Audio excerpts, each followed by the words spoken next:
進華帝女啊，丁子朗、江嘉敏、余德丞，可以上嚟啦，出嚟啦！好，歡迎咁多位啊！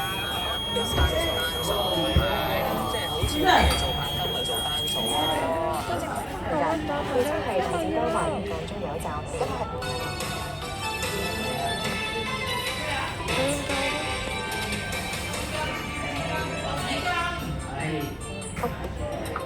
港府凌晨起接管新皇崗口岸大樓港方口岸區，南部發生大範圍山火，當局宣布為重大事故。詳細內容，港府凌晨起接管。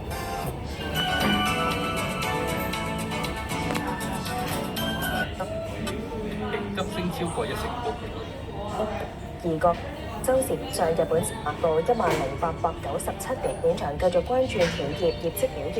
歐洲3個主要股市個別發展。英國富時100指數收市報10,897點，跌11點。法國 CAC 指數收報8,475點，升77點。德國 DAX 指數收市報25,612點，升151點。美國新公布通脹數據下跌，加上日本，但未對城市設施同最新內容。日本熊本縣7.1級地震，增至最少34人死亡。當局把握黃金72小時救援最佳時間屆滿之前，加快確認失蹤人數。有災民擔心再度地震，就算居所冇倒冧，都唔敢留喺屋企。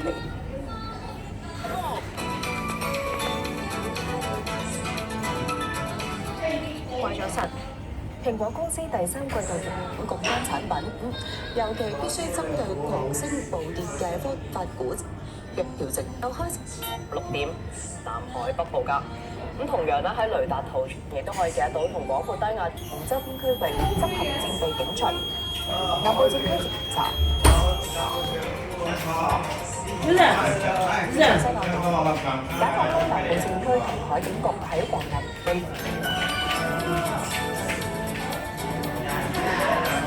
將會有驟雨同颱風雷。假如國際足協繼續推進引入私人資格領教。詳細內容，歐洲足協成員國一致過咗神，起由港方接管。深圳當局已為南海風，